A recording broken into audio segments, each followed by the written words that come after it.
Hey Pixel Pros, welcome to my review of Dead Island 2, the highly anticipated sequel to the popular zombie survival franchise. As a fan of the original Dead Island game, I couldn't wait to dive back into this post-apocalyptic world filled with relentless hordes of the undead.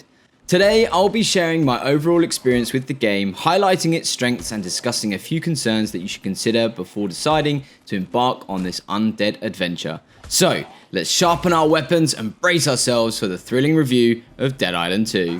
One aspect of Dead Island 2 that truly stood out to me was its exceptional audio design.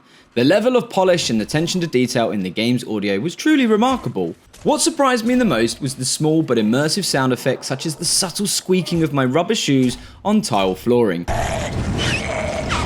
It may seem like a minor detail, but it added a layer of realism that I hadn't expected. Throughout my playthrough, the audio continued to impress, from the bone-clinching moans of the zombies to the intense adrenaline-pumping soundtrack during action-packed encounters. The well-crafted audio in Dead Island 2 played a significant role in enhancing the overall atmosphere and making every moment more engaging and unforgettable.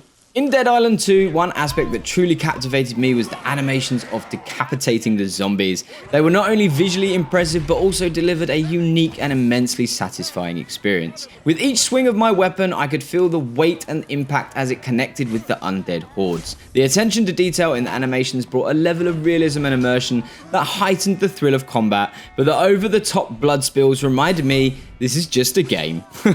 Whether it was well-timed decapitation or a bone-crushing blow, the animations made every encounter feel intense and rewarding. I had an absolute blast unleashing my arsenal of devastating attacks and witnessing the gruesome and creative ways in which the zombies met their demise. Overall, the graphical direction in Dead Island 2 was also a standout feature that I truly appreciated. The developers made a conscious artistic choice to steer away from hyperrealism, and it paid off. The visuals had a distinct style and aesthetic that complemented the game's post-apocalyptic setting. The environments were richly detailed, with attention given to creating atmospheric lighting and unique architectural designs. The character models were well crafted, and the animations were fluid and lifelike.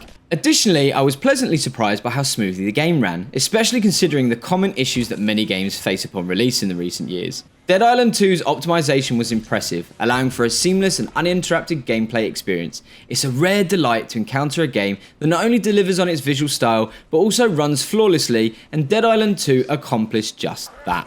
When it comes to the movement and aiming in Dead Island 2 though, I have mixed feelings. While the general movement mechanics felt smooth and responsive, I did encounter some frustrations with aiming, especially when using a controller. The aiming controls occasionally felt janky and imprecise, which led to moments of missed shots and frustrating combat encounters. The absence of a smooth aim assist to drag my cursor with fast-moving zombies further compounded the issue, making it more challenging to accurately target enemies in the heat of battle. This lack of precision was a notable disappointment for me, and at times became quite annoying as it disrupted the flow of gameplay and hindered my ability to fully enjoy the combat experience. I encountered a notable challenge when trying to anticipate the attacks of the zombies. While I understand that pattern recognition is an integral part of the combat system, there were instances where I found it difficult to predict when a zombie would launch consecutive attacks. This lack of clarity led to a moment of frustration and occasional surprise hits that disrupted the flow of combat again. Additionally, I felt that the absence of blocking ability was a missed opportunity.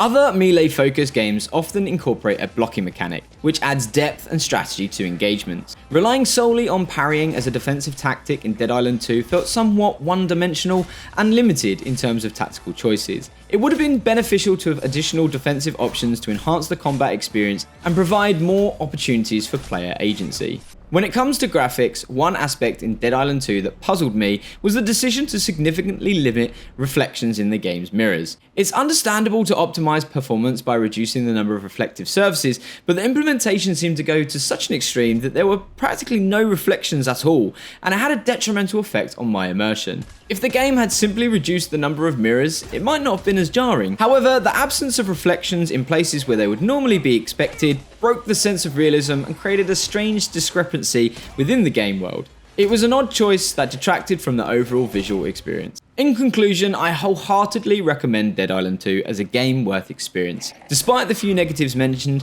the positives far outweigh any shortcoming. However, it's important to note that the current market price of £59.99 on PlayStation 5 may be considered steep for some players.